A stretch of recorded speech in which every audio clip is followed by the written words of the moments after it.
जय हिंद मित्रों, आज वीडियो में आपका हार्दिक स्वागत करूँ छूँ। तो आज वीडियो में આપણે વાત કરીશું કે પોલીસની તમામ પોસ્ટ માટે રિક્રુટમેન્ટ ડ્રાઈવ રાજ્યમાં શરૂ થઈ છે કે કેમ કે જવાબ આપો હાઈકોર્ટ। તો આજના વિડીયોમાં આપણે પોલીસ ભરતીને લગતી વિડીયોમાં વાત કરીશું। તો વિડીયોમાં આગળ વધતા પહેલાં જો હજુ સુધી તમે ચેનલને સબસ્ક્રાઈબ ના કરી તો ચેનલ જલ્દી સબસ્ક્રાઈબ કરી દો, જેથી આવા જ પ્રકારની ભરતીને લગતી અપડેટ આપણી યુટ્યુબ ચેનલ આવતી રહેશે। આજના વિડીયોમાં આપણે વાત કરીશું કે આચારસંહિતા લાગુ છે તો પોલીસ વિભાગમાં ભરતી કેવી રીતે કરાશે તેના વિશે આજના વિડીયોમાં વાત કરીશું। તો વિડીયોમાં છેલ્લા સુધી બન્યા રહેજો, જેથી આવા જ પ્રકારની ભરતીને લગતી વિડીયો તમે તમામ પ્રકારની માહિતી આપશો। તો વિડીયો હવે આપણે ચાલુ કરીએ, જેથી પહેલી સબસ્ક્રાઈબ કરવાનું ના ભૂલો। તો આચારસંહિતા લાગુ છે, પોલીસ વિભાગમાં ભરતી કેવી રીતે કરાશે? તો કે પોલીસની તમામ પોસ્ટ માટે રિક્રુટમેન્ટ રાજ્યમાં શરૂ થઈ છે, કેમ જવાબ આપો હાઈકોર્ટે માગ્યો છે।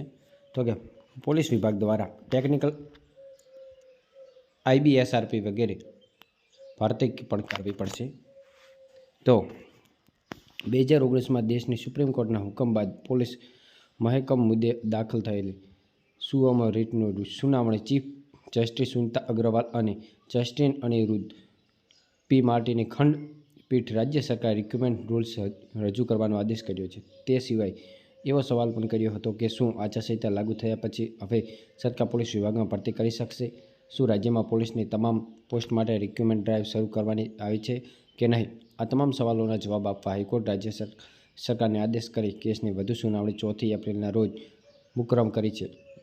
આ કેસની સુનાવણીમાં અગાઉ રાજ્ય સરકારે હાઈકોર્ટને કહ્યું હતું કે સરકાર નજીકના ભવિષ્યમાં પોલીસ ખાતામાં ખાલી પડેલી 12,000 જેટલી ભરતી પોસ્ટ ઉપર ભરતી કરશે। જો કે તે સિવાયની હજારો ખાલી પોસ્ટ મુદ્દે કોઈ સ્પષ્ટતા ન કરતા હાઈકોર્ટે આદેશ કર્યો હતો કે સરકાર આગામી સમયમાં પોલીસ ખાતામાં ખાલી પડેલી 12,000 પોસ્ટ પર ભરતી કરશે, પરંતુ ટેકનિકલ અને IB વિભાગની 29,000, સ્ટેટ રિઝર્વ ફોર્સની 4500 અને પોલીસ ખાતાની વિવિધ 23,516 જગ્યા પર હાલ ખાલી છે। તેથી આ તમામ પોસ્ટ પર કઈ રીતે સરકાર ભરતી કરવા માગે છે એ અંગેની આગામી સુનાવણીએ પ્રગતિ અહેવાલ રજૂ કરીને સ્પષ્ટતા કરે।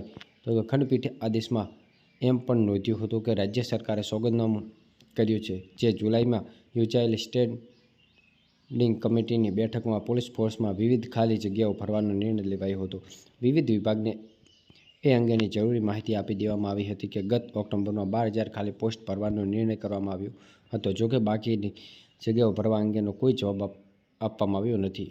તેથી આ મુદ્દે જવાબ રજૂ કરીને પ્રગતિ અહેવાલ રજૂ કરવામાં આવે। જોકે બુધવારે હાઈકોર્ટ સમક્ષ કરવામાં આવેલા સોગંદનામામાં અંડર સેક્રેટરી દ્વારા તેઓ આ કયા વિભાગ દ્વારા અંડર સેક્રેટરીને એવી સ્પષ્ટતા જ ન કરી હોય, હાઈકોર્ટ નારાજગી દર્શાવી સોગંદનામું રદ કર્યું હતું અને નવેસરથી સોગંદનામું કરવાનો આદેશ પણ કર્યો છે। આ કેસ હકીકત એવી છે કે 2019માં દેશની સર્વોચ્ચ અદાલતના હુકમ બાદ પોલીસ મહેકમ મુદ્દે મોટો રિટ દાખલ કરવામાં આવી હતી, જેમાં મુખ્ય 3 મુદ્દા હતા। એક મુદ્દો એ હતો કે પોલીસ વિભાગમાં જેટલી પોસ્ટ ખાલી હોય તેમને વધતી વસ્તીને અનુલક્ષી ભરવામાં આવે, જેમાં ખુદ રાજ્ય સરકારે એક સોગંદનામું કરીને એમ જણાવ્યું હતું કે રાજ્યમાં વર્ષ 2017ની સ્થિતિ 28,000 પોસ્ટ ખાલી વિભાગમાં ખાલી છે। બીજું કે પોલીસ કમિશનનું ગઠન કરવાનો આદેશ કરવામાં આવ્યો હતો। જો આ પ્રકારના કમિશન પંચનું ગઠન કરવામાં આવે તો ખુદ પોલીસ કર્મચારીને કોઈ ફરિયાદ વિભાગથી તો એ પોતાની તકરાર છે જે કમિશનર સમક્ષ કરી શકે અને તેનું નિરાકરણ થઈ શકે। ત્રીજા આદેશ જન આંદોલન અંગેની ગાઈડલાઈન માટેનો હતો। તો આચારસંહિતા છે તો પોલીસ વિભાગમાં ભરતી થશે કે કેમ? તો કે અત્યારે હાઈકોર્ટે નારાજ છે તે માટે પોલીસની ભરતી શું થઈ શકશે કે નહીં થઈ શકે। તો આજના વિડીયો બસ આપણે આટલી જ માહિતી જોઈશું। જો મારો વિડીયો પસંદ આવ્યો તો લાઇક, શેર અને સબસ્ક્રાઈબ કરવાનું ના ભૂલતા। આભાર, જય હિન્દ, જય ભારત।